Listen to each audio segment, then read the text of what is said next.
নমস্কাৰ মই এপলিনা ৰৈ লৈ আহিছো এই মুহূৰ্তত star 7 present time it big breaking সবে ভাৰতৰ নিশা দুজন যুৱক এতিয়া সমগ্ৰ ৰাজ্যজুৰি চৰ্চাত এই দুজন যুৱকক সকলোৱে প্ৰশংসা কৰিছে সাহিল আৰু বাহাৰুলক প্ৰয়াত পিতৃক স্মৰণ কৰি এই দুই যুৱকে প্ৰতিবাৰে প্ৰতিটো বৰ্ষয়ে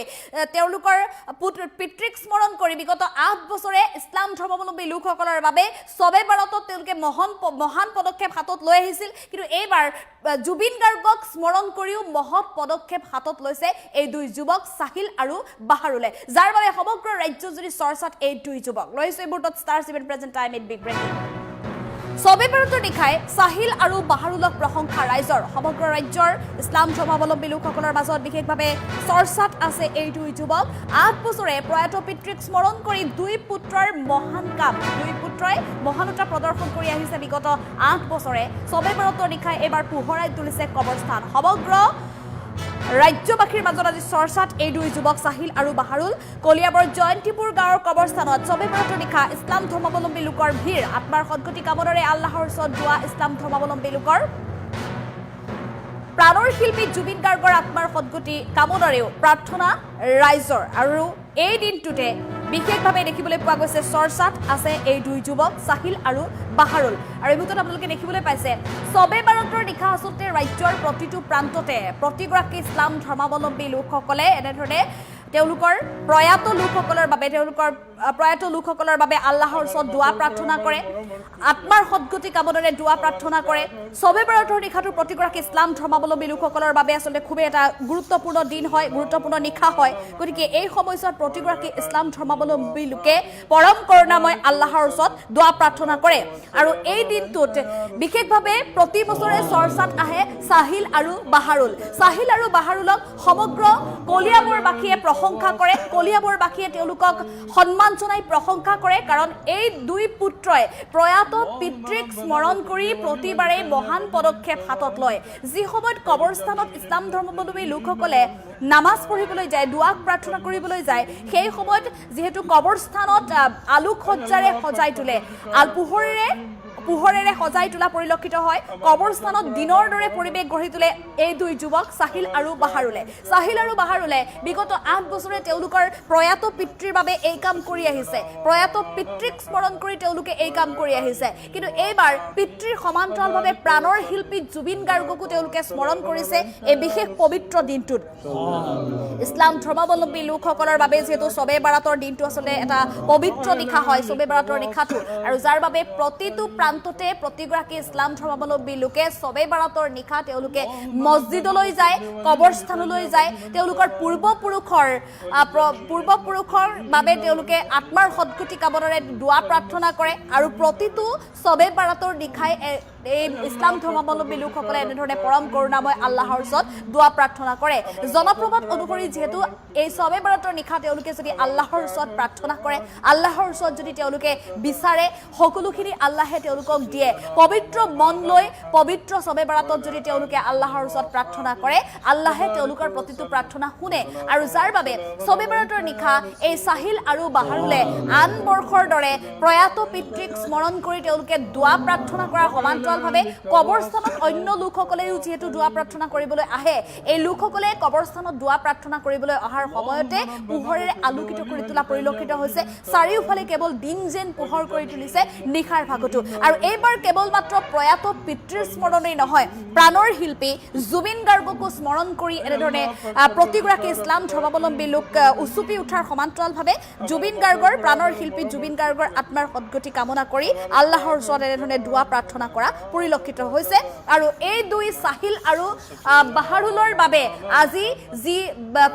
পবিত্ৰ সবে ভাৰতৰ নিশা এটা সুন্দৰ পৰিৱেশ দেখিবলৈ পোৱা গৈছিল কলিয়াবৰ জয়ন্তীপুৰ গাঁৱত আৰু সেই কবৰস্থানৰ সেই দৃশ্যৰ বাবে প্ৰতিগৰাকী ইছলাম ধৰ্মাৱলম্বী লোকে আশীৰ্বাদ দিছে সাহিল আৰু বাহাৰুলক প্ৰতিগৰাকী ইছলাম ধৰ্মাৱলম্বী লোকে প্ৰশংসা কৰিছে সাহিল আৰু বাহাৰুলক যাৰ বাবে সমগ্ৰ ৰাজ্যতে চৰ্চাত আছে এই দুই যুৱক সাহিল আৰু বাহাৰুল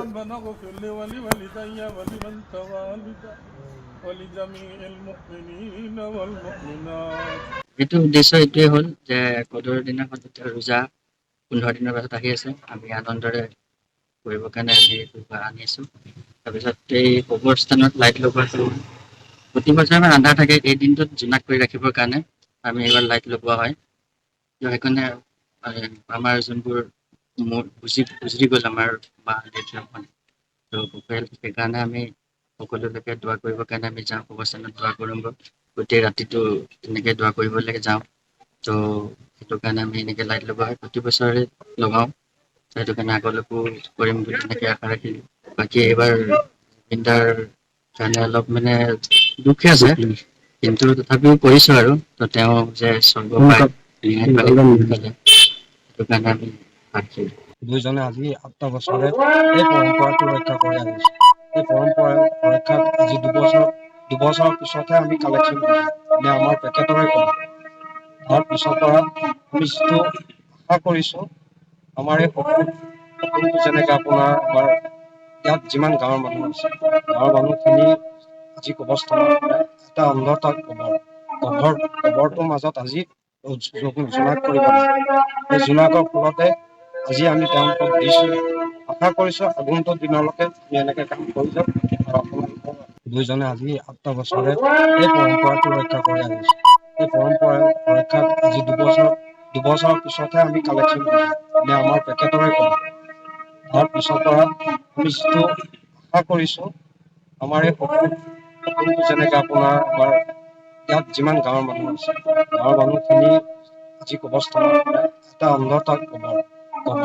কবৰটোৰ মাজত আজি জোনাক কৰিব এই জোনাকৰ ফলতে আজি আমি তেওঁলোকক দিছোঁ। আশা কৰিছোঁ আগন্তুক দিনলৈকে আমি এনেকৈ কাম কৰি যাম। দুইজনে আজি 8টা বছৰে এই পৰম্পৰাটো ৰক্ষা কৰি আহিছে। এই পৰম্পৰা ৰক্ষাত আজি দুবছৰৰ পিছতহে আমি কালেকশ্যন কৰিছোঁ, মানে আমাৰ পেকেটৰে কম। তাৰ পিছৰ পৰা আমি যিটো আশা কৰিছোঁ, আমাৰ এই সকলো যেনেকৈ আপোনাৰ আমাৰ ইয়াত যিমান গাঁৱৰ মানুহ আছে, গাঁৱৰ মানুহখিনি আজি কবৰস্থানত এটা অন্ধতাক কবৰটোৰ মাজত আজি জোনাক কৰিব এই জোনাকৰ ফলতে আজি আমি তেওঁলোকক দিছোঁ। আশা কৰিছোঁ আগন্তুক দিনলৈকে আমি এনেকৈ কাম কৰি যাম। দুইজনে আজি 8টা বছৰে এই পৰম্পৰাটো ৰক্ষা কৰি আহিছে। এই পৰম্পৰা ৰক্ষাত আজি দুবছৰৰ পিছতহে আমি কালেকশ্যন কৰিছোঁ, মানে আমাৰ পেকেটৰে কম। তাৰ পিছৰ পৰা আমি যিটো আশা কৰিছোঁ, আমাৰ এই সকলো যেনেকৈ আপোনাৰ আমাৰ ইয়াত যিমান গাঁৱৰ মানুহ আছে, গাঁৱৰ মানুহখিনি আজি কবৰস্থানত এটা অন্ধতাক কবৰটোৰ মাজত আজি জোনাক কৰিব এই জোনাকৰ ফলতে আজি আমি তেওঁলোকক দিছোঁ। আশা কৰিছোঁ আগন্তুক দিনলৈকে আমি এনেকৈ কাম কৰি যাম। দুইজনে আজি 8টা বছৰে এই পৰম্পৰাটো ৰক্ষা কৰি আহিছে। এই পৰম্পৰা ৰক্ষাত আজি দুবছৰৰ পিছতহে আমি কালেকশ্যন কৰিছোঁ, মানে আমাৰ পেকেটৰে কম। তাৰ পিছৰ পৰা আমি যিটো আশা কৰিছোঁ, আমাৰ এই সকলো যেনেকৈ আপোনাৰ আমাৰ ইয়াত যিমান গাঁৱৰ মানুহ আছে, গাঁৱৰ মানুহখিনি আজি কবৰস্থানত এটা অন্ধতাক কবৰটোৰ মাজত আজি প্ৰতি বছৰে আজি 8টা বছৰ ধৰি এই ভাইটি দুজনে আমাৰ গোটেই গাঁওখন এনেকৈ জাক জমকতাৰে চবে বাৰাতৰ দিনা লাইটিং কৰি ধুনীয়াকৈ সজাই আমাৰ যিখন